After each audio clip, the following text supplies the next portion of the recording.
Howdy, folks. I'm a single grain of long rice. I'm Amber. And here's some boiling water? Wait, what? Oh no, I just read it. Alright, folks. Our first letter is titled, Am I a Jerk for Wanting to Go to China for Half a Year to Teach German and Improve My Chinese? Folks, the lead is buried here, and we'll get to why. I have a job at a large German bank. In fact, German bank is basically what it's called. But I've also been applying for teaching jobs in China for teaching German. I got the message a few days ago that I've been accepted and I can start a position in February that is limited to one semester but could be extended. I'll probably just do one semester though. So I'll take a sabbatical from my job, and they are even supportive of me since it'll help me improve my Chinese. I told my partner about this yesterday and mentioned how we should just take a bit of a break while I'm away since I feel like otherwise it would put too much stress on us. But she's acting like this is something totally unreasonable and even claimed that I have some ulterior motives. Not OP. Perish the thought! I feel like she should just be happy for me and supportive of me since I'm going to improve my Chinese and help unfortunate Chinese students who want to learn German. Am I the jerk? Alright, folks, we can't actually make a real judgment here until we hear more from OP. So let's see if there are any relevant comments here. Spoiler alert, there are. And MS Do says, Info, so you're basically breaking up with her. Does she understand this, or is she interpreting it as something else? And OP replies, It's not a breakup. We would just be on a break for some time. And MS Do replies, Okay, but come on, it's over half a year.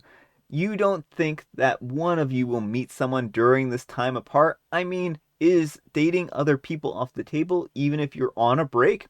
And OP replies, Oh, that's okay. I'm not opposed to hooking up with other women during that time.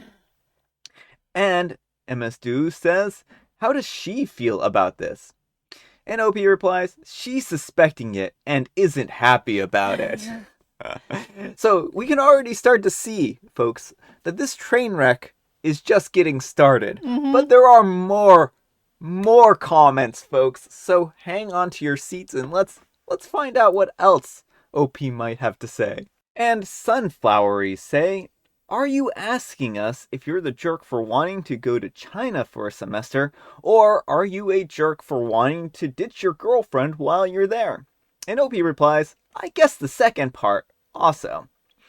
And Sunflowery says, Okay, what's the purpose of this break? What do you want to be able to do that you can't do if you're still in a relationship? And OP replies, Because there'll be other women, so I need to take measures before. And Zblunk10 says, She even claimed that I have some ulterior motives here. So you are the one with ulterior motives. You getting a break on so that you can mess around and claiming that it's not cheating while having her as a backup at home. What a gem you are. And OP replies, But this is what all guys would do in this situation. I don't think that's true. And Sunflowers replies, so the actual issue is that you want to be able to go and sleep with other women and then come back to the girlfriend you left behind. And OP replies, I mean, that's a very crude way of phrasing it, but he doesn't deny it. And he never denies it. All right, folks, what do you think? Jerk or not the jerk? You're a huge jerk, OP. I mean, first of all, you apply to a job in another country and don't even bother to tell your partner until you're accepted. Yeah. Like there's been no discussion up until this. You just dropped the bombshell on her. Oh, I'm going to China, and by the way, we're going to be on break for that time. Yeah, I mean, what's going to happen with their shared resources? Like, if he's on the lease, for instance, right?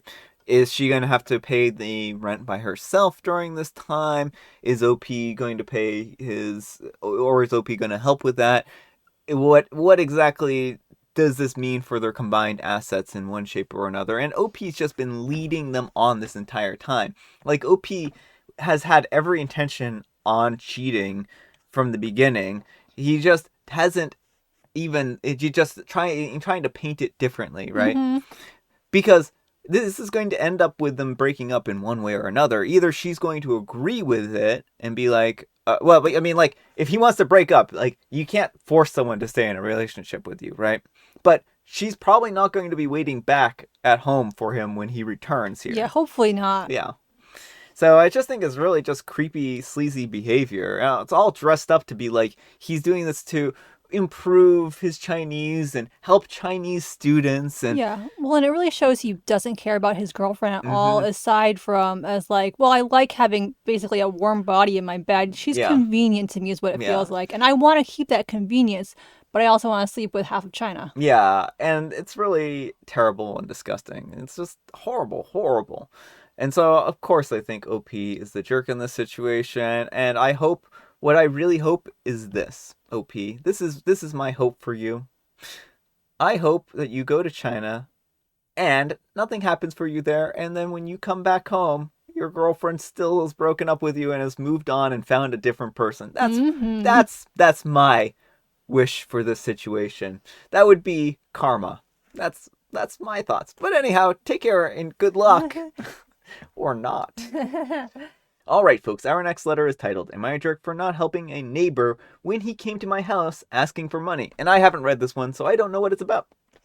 I'm a 28-year-old female, and I may be the jerk because I didn't help a neighbor in need.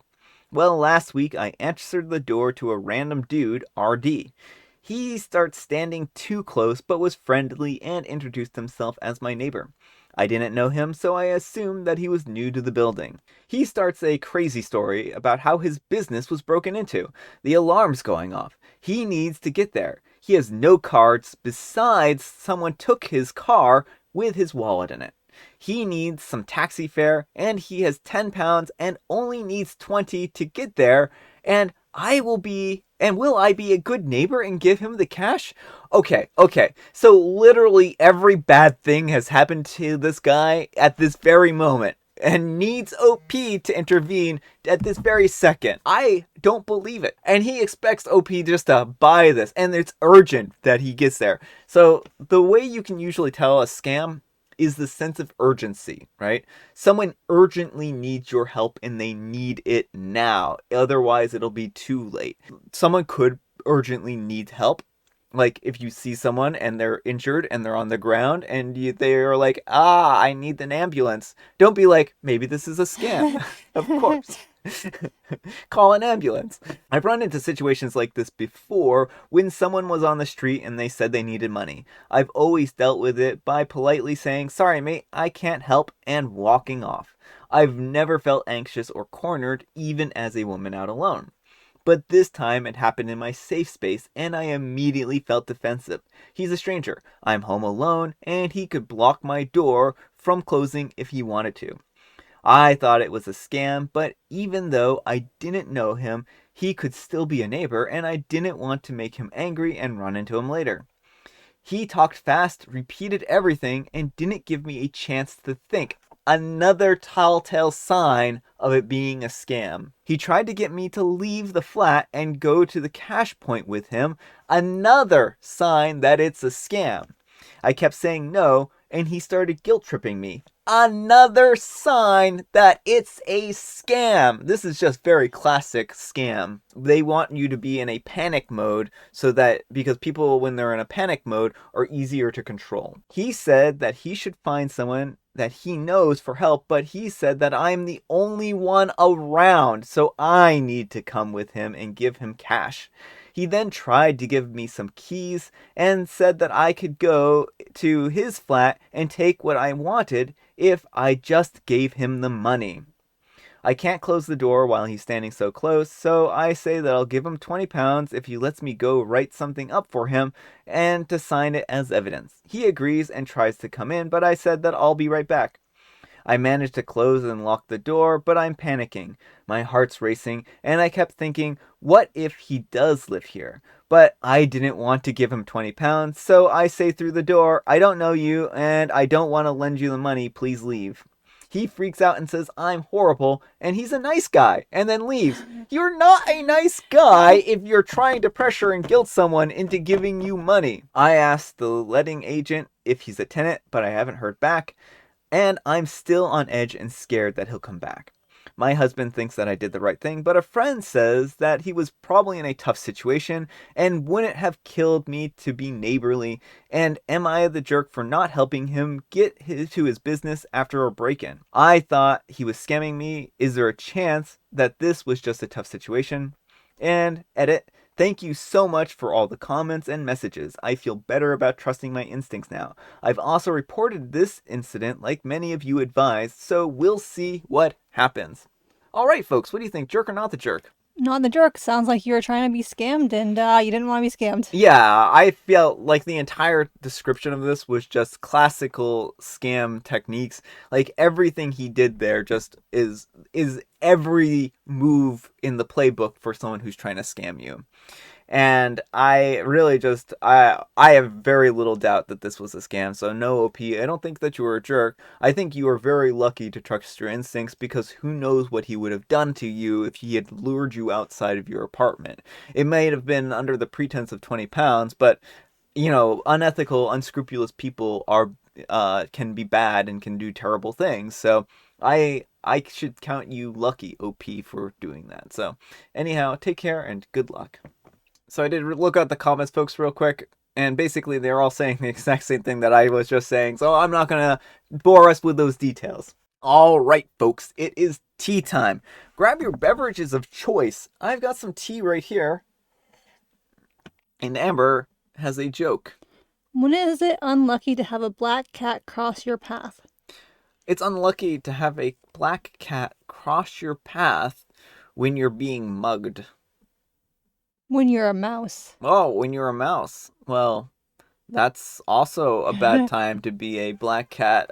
Be having a black cat cross your path. I mean, it could be lucky if a black cat crosses your path while you're being mugged, because they might trip the mugger. Yeah, they might. Or they might trip you. And I